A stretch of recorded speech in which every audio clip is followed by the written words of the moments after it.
Good morning, good afternoon, if you're joining us from Europe. Happy Friday, here for another episode of Let's Build Profoundly. I'm never going to get tired of saying those three words. Thanks for joining us.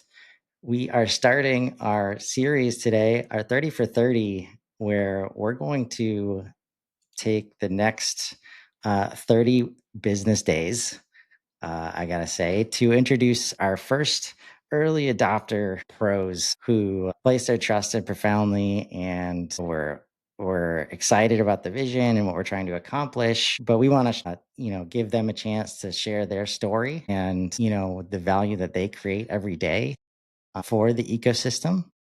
So today we've got Stuart Balcombe as our first guest. How's it going, man? Good. Thanks for having me on. Stuart and Reed, special guest star. Yeah. Reed's debut. Yeah, We real know who life. the real special guest is here, Stuart. I just hold him Exactly. up and I can leave. Yep. So this is what powering through looks like in this ecosystem right now. This is not different from daily life HubSpot. Very rarely, I like to say, is it 1, 2, 3 done every time. So we appreciate you powering through, and we're so excited that you could join us today. And let's get it started. Like the background, where does your HubSpot expertise come from? Good question. Mostly just digging in and trying to solve problems. I would say, like, I've been a HubSpot user for, I don't know, 8 years or something, maybe as a 9 years, maybe as a marketer, used it for various marketing automation type things, but always in a sort of like, oh yeah, that's a tool that's in our stack, and sort of have to use it as part of doing the job. And then that sort of changed when I joined Arrows in 2021, but then sort of more importantly, we pivoted to be a HubSpot only or HubSpot sort of exclusive focused product in 2022. And part of what went along with that, sort of as I was leading growth there, was, okay, well, what does this mean for the people who are now our only customers? Like we only have mutual customers with HubSpot, right? How do we help them solve the problems that they're trying to solve?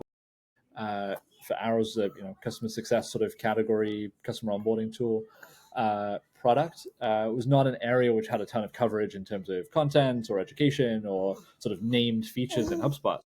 That sort of sent me down the rabbit hole of like, well, HubSpot's just a tool that lets you do a lot of awesome stuff. How do we go solve business problems in that tool for our customers? So the process really, and this sort of, I think, came out in the marketing and the content and everything that I created while at Arrows was, here's a problem which a customer has. What are potential solutions for this in HubSpot? And let's just document and share all of that. So it sort of really very much sort of applied problem solving through the tool rather than sort of setting out as, hey, I want to go become a HubSpot expert. It just sort of came out of the work that I was doing anyway with customers. And really since then, it's sort of, have become so deep, or sort of gone so deep, I guess, in the HubSpot ecosystem. You keep finding new areas that are interesting, new awesome people to collaborate with, to work with. And I think also just sort of generally that HubSpot is trending so hard up and to the right that it's a fun ecosystem, a fun place to be. I mean, even if you just look at the rate of change in the HubSpot product over the last year, everything's new and exciting sort of every day. And I think that, at least for me, that's always a fun place to be. Like I don't hate getting paid to learn and go figure out new hard problems. That's been fun, and I think it's a little different. The way that where I sit in the HubSpot ecosystem is maybe a little different than somebody who's doing a lot of HubSpot implementation, or sort of more HubSpot solutions. Like they're building a HubSpot solutions business, necessarily the business that I'm building, but I've done plenty of that sort of as part of what I'm doing too. It's funny to hear you phrase it that way, Stuart. It's almost hard to remember back to a time when HubSpot was like just a marketing tool in the stack. It's become so broad, so it's become such the center point of tech stacks for so many companies. It's funny to even think back on a time when it was just like a piece of technology that did some cool marketing things, and you had a whole bunch of other cobbled together solutions, and that's just the way we lived.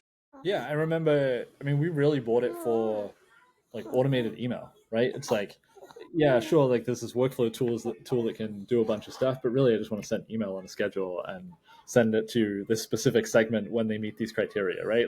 Yeah.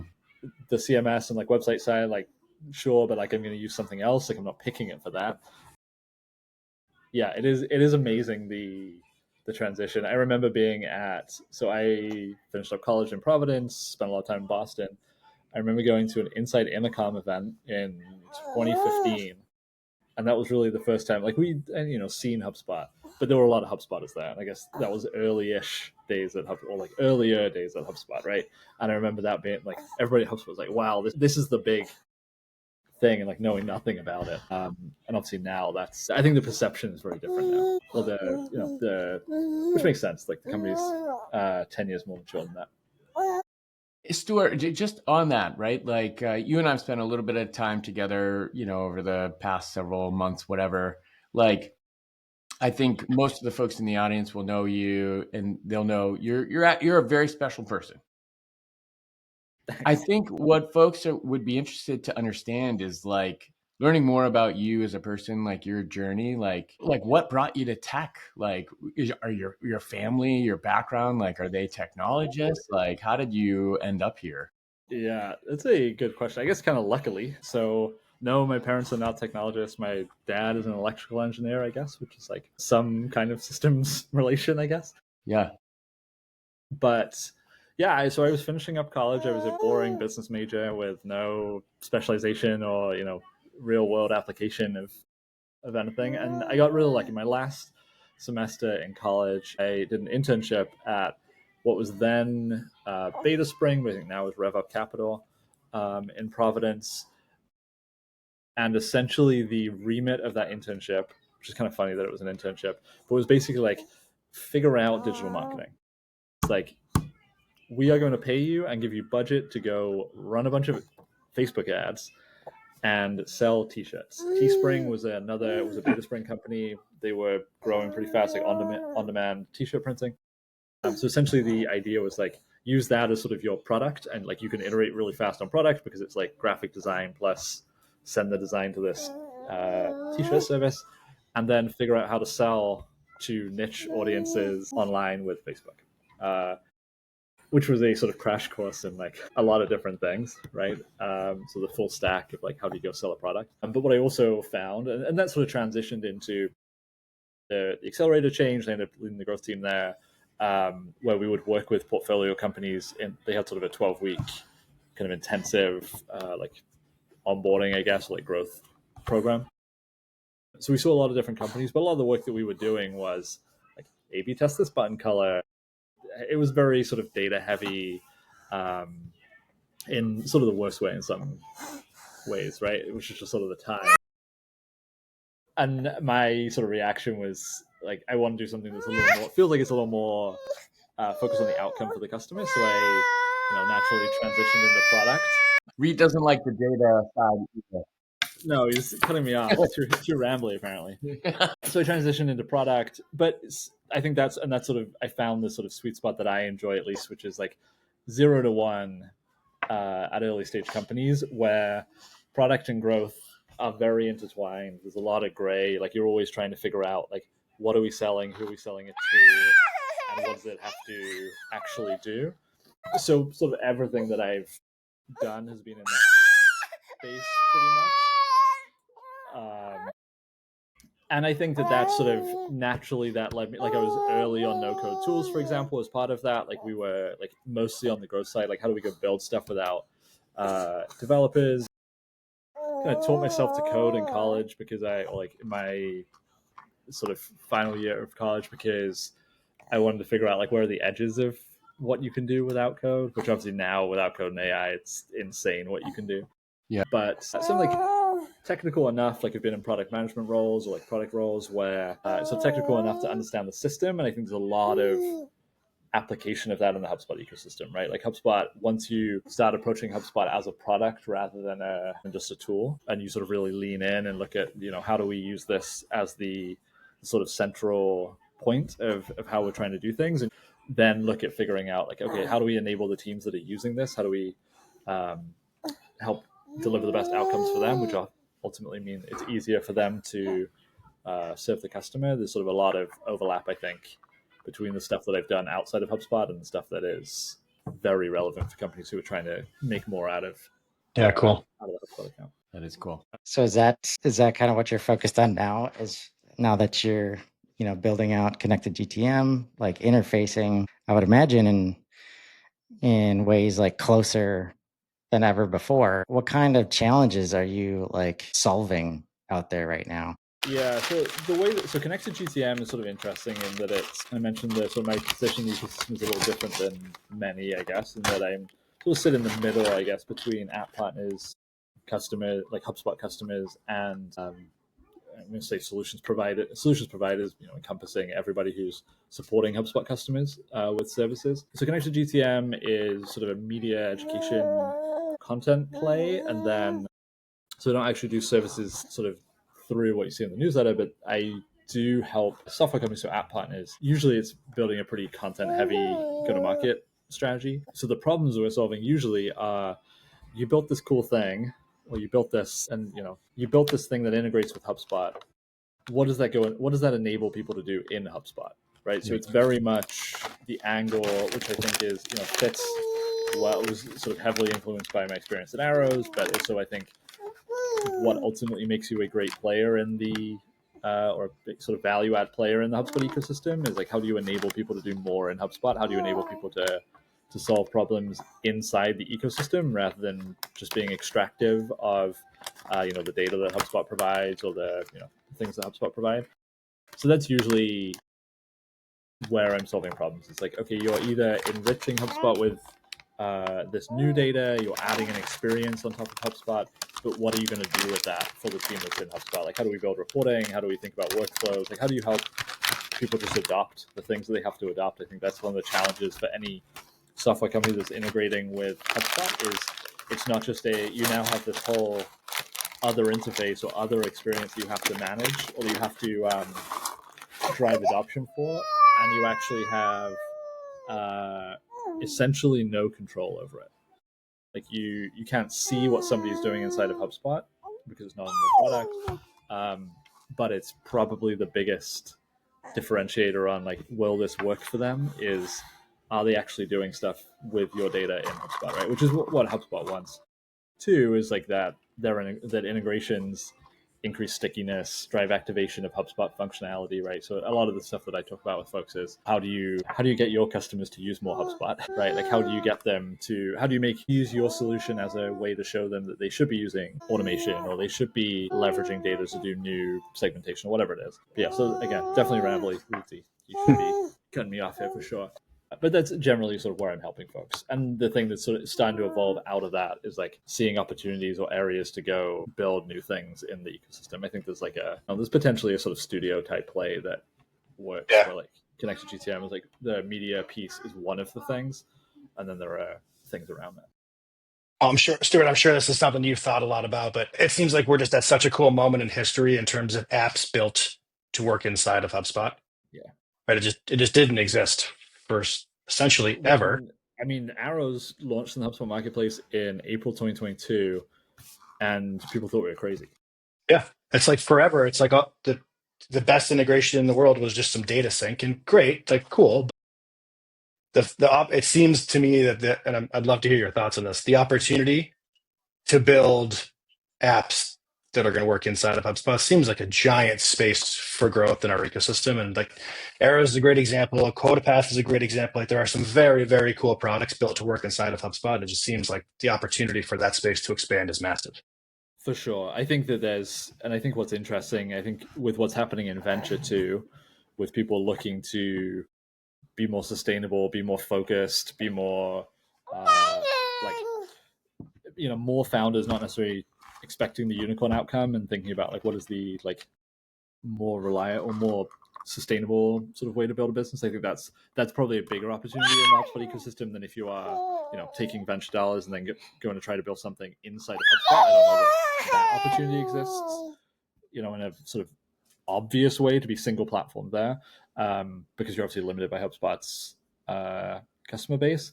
But yeah, absolutely. I mean, HubSpot's extending what's possible inside of HubSpot, and I think we're already seeing that built for HubSpot is very much a strategy if you're an app, right? And it's going to become, I mean, we definitely talked about this a lot at Arrows, was like, how do you lift the tide for sort of all ships in the ecosystem by building a thing that is that makes it very obvious that there's a difference between the best integrations and the check the box type integrations, right? Like there's a lot of integrations that just, yes, we push some data around, but they don't answer the question of, I enable you to do something new, Right. or I Right. enable you to do something better inside of HubSpot. So yes, I think there's absolutely an opportunity there. I do think there's a fair amount of nuance in the problems that you pick, because when you look at the rate of development that HubSpot has, you do have to be a little careful. The more native you build, the less diversified you are. Okay, bye. Take Reezy's on his tray. We're getting another special guest. Yes, Dex, you want to come? Another special guest appearance. He won't want to come say hi. Yeah. But yeah, so I think that's sort of the thing to be mindful of, is like, what are the things where you actually have a differentiated advantage? And I don't think that necessarily means you have to build outside of things that HubSpot will ultimately build. I think that you just have to be like, I don't think you can build a horizontal product of things that HubSpot will also build, right? Like I think you have to sort of take the same approach that HubSpot is encouraging for service providers, which is like, how do we niche? How do we go deep? How do we better customize, adapt, enrich HubSpot for a specific use case? Like Qualify is a good example. Qualify is a HubSpot native deduplication tool. There are a bunch of deduplication options out there that are not HubSpot native. HubSpot obviously also has native deduplication functionality, and HubSpot has grown very quickly. I mean, they crossed 1,000 installs in less than a year. They're getting good partner traction, and I think it's just that they found the nuances in a complex, painful problem, and they're focused on solving that in a HubSpot-centric way. So I think that would be my sort of take, is like, if you're going to build in the HubSpot ecosystem, you have to be a little wary of things that HubSpot will build in 6 months. Yeah, sure. And I think solve for the role of the person that you're, I mean, this goes for everything, I guess, but solve for the role of the person that you want to serve, rather than the HubSpot missing feature that isn't right there, right? Like, just because something's missing in HubSpot today, unless it's attached to a deep, complicated problem, it's probably going to get built by HubSpot pretty quickly. Well, yeah, I mean, HubSpot did 200 product releases or 200 feature releases last year, I think was the number from inbound, which is just outrageous. Yeah. It was a crazy number.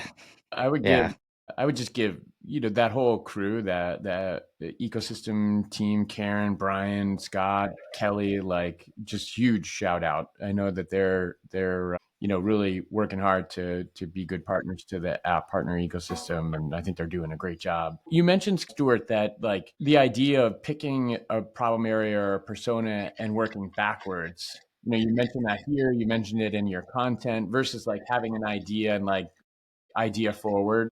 Yeah. For the folks out there that are listening that like are wondering, like, how do I identify who that person is? Like, can you talk to us about your process there? You've done it for a very long time.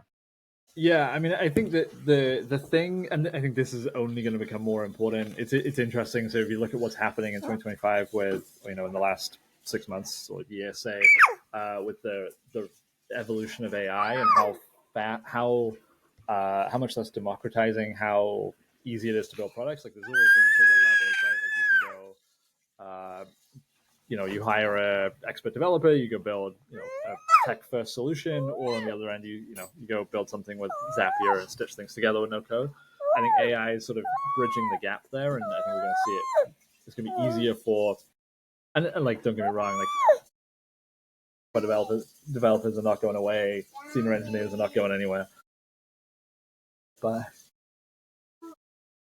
can you get it, bud? It's hot. Okay, can you turn it off? Or twist it backwards? Yeah. No problem. Go for it. Man, this is a masterclass. I think he wasn't kidding that he likes masterclass in multitasking. Juggling the 0 to 1 for companies prepared him well for this. But he shared some interesting points about, there's just a massive shift right now as we see this growth, just this massive diversification of the user base, of the like stakeholders in the ecosystem that are brought in to support the user base, from app partners. We hear a lot about, big Salesforce agencies starting to come over this way. And it's just this mix of, I think, necessary support for the ecosystem, but it brings in so many diversified views and strategies that we haven't seen before, that, getting super clear on who you're serving and why and the problem that you're solving for them is just like more important than ever. For sure.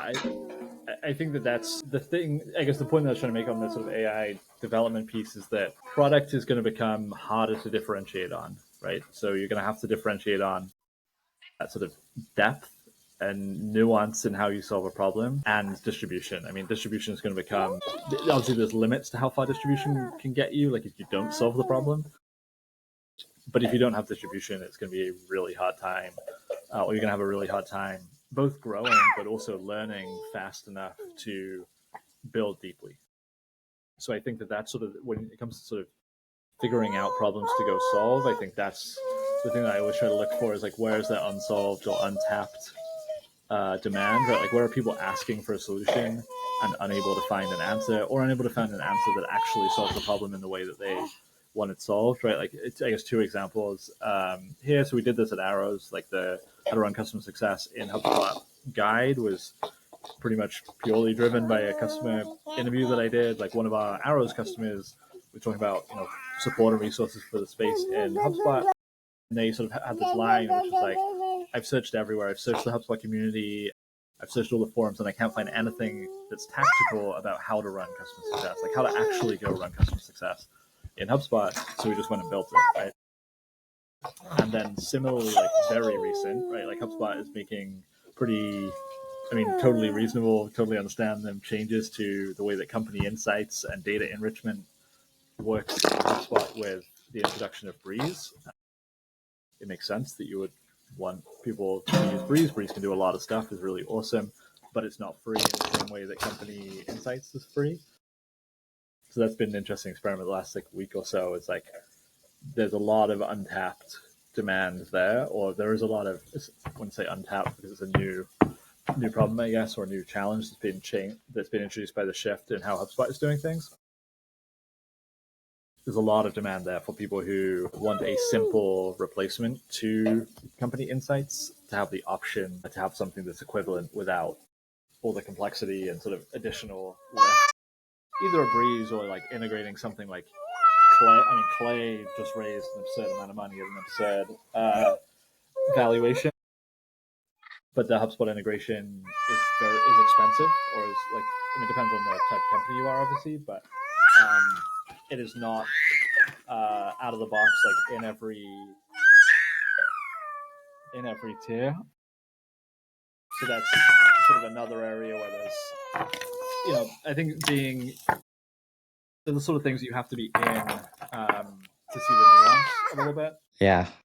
And I think like we'll take the cue from Reed here, and we appreciate his permission to let you come on and talk to us today. Real life. That's what we're about. Yeah. Real human beings, working at Profoundly and working with Profoundly on the Profoundly platform. Like, you brought so much insight today, and we look forward to, seeing you grow Connected GTM. If you don't know yet, like on Substack, Stuart's posting every day, real open about his strategy. So if anybody's interested in, content business, the specific playbooks that Stuart has, he's doing great work. Anything else you want to add, Stuart, as far as where people can find you or how to reach you? Thanks. LinkedIn is probably the easiest place to reach me. I mentioned the sort of data challenge that's very new, but tested or launching something around that, which is at accountscout.app. If you want to go get early access there. But yeah, I'm trying to add value across the ecosystem by sharing the things that I'm doing, and it's from that. There we go. Yeah. Go for it, Stuart. Thank you very much. Thanks, Stuart. Yes. Thanks. We appreciate you so much. And until next time, let's keep building profoundly, people. Have a great weekend. Thanks, everybody. Bye.